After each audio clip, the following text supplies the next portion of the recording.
আপনাদের নিশ্চয়ই মনে আছে কয়েক সপ্তাহ আগে আপনাদেরকে বলেছিলাম যে জাতিসংঘের সহায়তায় আওয়ামী লীগ রাজনীতিতে ফিরে আসবে। তাই আওয়ামী লীগকে নির্বাচনে আনার ক্ষেত্রে জাতিসংঘ একটি গুরুত্বপূর্ণ ভূমিকা পালন করবে। তাই হয়েছে। গতকাল রিপোর্ট এসছে যে জাতিসংঘ বলেছে বাংলাদেশে ডক্টর ইউনূসের সরকারকে যে তারা যেন কোনো রাজনৈতিক দলকে নিষিদ্ধ না করে, অর্থাৎ মূলত আওয়ামী লীগকে তারা যেন নিষিদ্ধ করার কোনো রকম পদক্ষেপ না নেয়।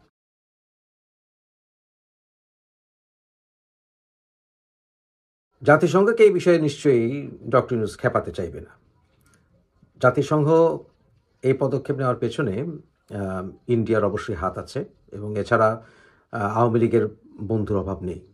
শেখ হাসিনা সমালোচনা করতে পারে বিভিন্ন দেশ, কিন্তু আওয়ামী লীগের বন্ধুর অভাব নেই।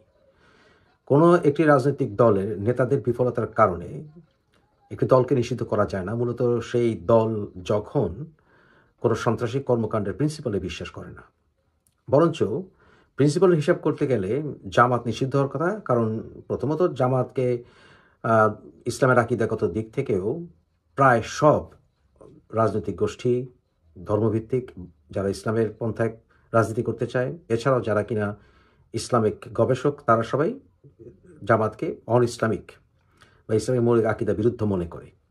জামাত বরঞ্চ অনুপ্রাণিত করেছে ইসলামিক স্টেট, আল কায়দা ওদেরকে। এর প্রমাণস্বরূপ সেই ইসলামিক স্টেটের বাগদাদি জুমার এক খুতবায় মওদুদির ভূয়সী প্রশংসা করেছিল।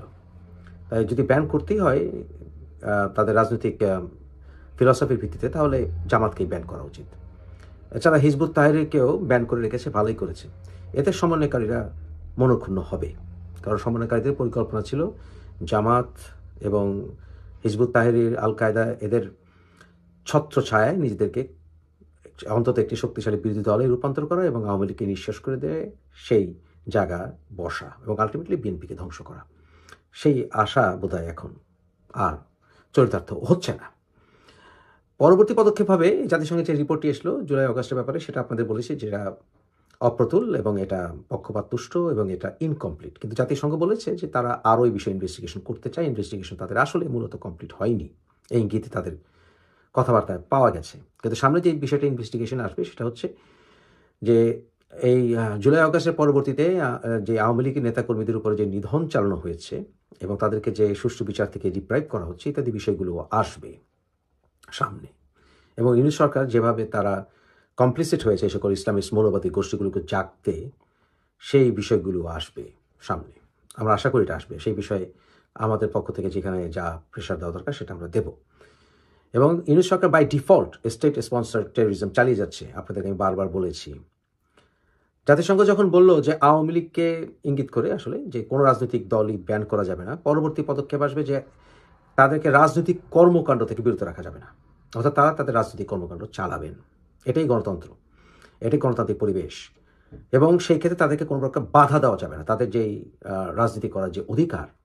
কারণ বাংলাদেশের অসংখ্য মানুষ, কোটি কোটি মানুষ আওয়ামী লীগ সমর্থন করে, তাদের সেই রাজনৈতিক অধিকারকে বাধা দেওয়া যাবে না। যে দেশটি প্রতিষ্ঠিত হয়েছে আওয়ামী লীগের নেতৃত্বে, সেই দেশের প্রতিষ্ঠাতা দল নিশ্চয়ই ফ্যাসিস্ট হতে পারে না। এই সকল অপপ্রচার এবং ফ্যাসিস্ট সংজ্ঞায় তারা হিটলারের সাথে পর্যন্ত, হিটলার নাজি পার্টির সাথে পর্যন্ত অন্যায়ভাবে আওয়ামী লীগ যুক্ত করার চেষ্টা করছে। যখন হিটলার বাহিনী ছিল সাম্রাজ্যবাদী, আওয়ামী লীগ তো সাম্রাজ্যবাদী নয়, কিন্তু সাম্রাজ্যবাদী হচ্ছে এই বৈষম্য বিরোধীরা, তারা ভারত দখল করে ফেলতে চায়।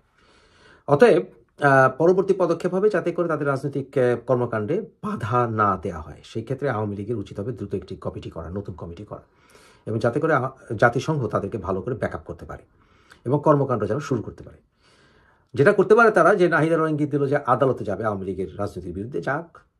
আর আমাদের মতো লোকরা সেখানে থাকলে 2 মিনিট টিকতে পারবে না কোর্টে যদি সুষ্ঠু বিচার হয়। আর দ্বিতীয়ত হচ্ছে এই বিচার প্রক্রিয়া চলাকালীন সময়েও আওয়ামী লীগকে নিষিদ্ধ করা যাবে না। তা যেটা করতে পারে তারা ডিফ্যাক্টো, এখন তো ডিফ্যাক্টো আওয়ামী লীগ নিষিদ্ধ হয়ে আছে, ডিজিওর না, আইনত না হলেও ডিফ্যাক্টো নিষিদ্ধ হয়ে আছে। এবং নিষিদ্ধ করার ক্ষেত্রে তারা দেখতে পাচ্ছি যে তারা আওয়ামী লীগের কোনো নেতাকর্মীকে বাইরে আসতে দেয় না, কথা বলতে দেয় না, আওয়ামী লীগের আসলে তো ঘরবাড়ি ভাঙে। এই যে তারা সন্ত্রাস চালিয়ে যাচ্ছে, এটাকে বন্ধ করতে হবে। কারণ এই বিষয়ে পদক্ষেপ নিতে হবে আওয়ামী লীগের পক্ষ থেকেই, যে তারা ডিফ্যাক্টো বাস্তবিক ক্ষেত্রে আওয়ামী লীগকে রাজনীতি করা থেকে বিরত রেখেছে, এই বিরত রাখা যাবে না। সুতরাং এই বিষয়ে একটা প্রেশার ক্রিয়েট করতে হবে আন্তর্জাতিক মহলে, জাতিসংঘের উপরে, যে আপনারা বলছেন যে আওয়ামী লীগকে ব্যান না করতে বা কোনো রাজনৈতিক দলকে ব্যান না করতে, কিন্তু তারা অলরেডি ছাত্রলীগকে ব্যান করেছে, যে ছাত্রলীগের প্রতিষ্ঠাতা জাতিপিতা বঙ্গবন্ধু। এবং এছাড়াও বাস্তবিক অর্থে ব্যান না করলে আমাদেরকে কোনো কাজ করতে দিচ্ছে না, আমাদের কোনো রাজনৈতিক কর্মকাণ্ড করতে দিচ্ছে না। সুতরাং ছাত্রলীগের ব্যান্ডও উঠিয়ে নিতে হবে এবং আওয়ামী লীগকে রাজনীতি করতে দিতে হবে, সভা সেমিনার এগুলো করতে দিতে হবে। এটা হবে নেক্সট ফেজ এবং জাতিসংঘ এটাকে ব্যাকআপ করবে। কিন্তু ব্যাকআপ করতে হলে আওয়ামী লীগের নতুন কমিটি আসতেই হবে এবং যারা পুরনো অ্যাডমিনিস্ট্রেশনে ছিল তাদেরকে ঝেঁটিয়ে বিদায় করতে হবে। তাহলে আওয়ামী লীগ আবার ঘুরে দাঁড়াবে এবং জাতিসংঘ যাতে আওয়ামী লীগকে ব্যাকআপ করতে পারে তার জন্য জাতিসংঘের সাথেও আওয়ামী লীগকে কোঅপারেট করতে হবে এবং সেই রাস্তা উন্মোচন করতে হবে। ভালো থাকবেন।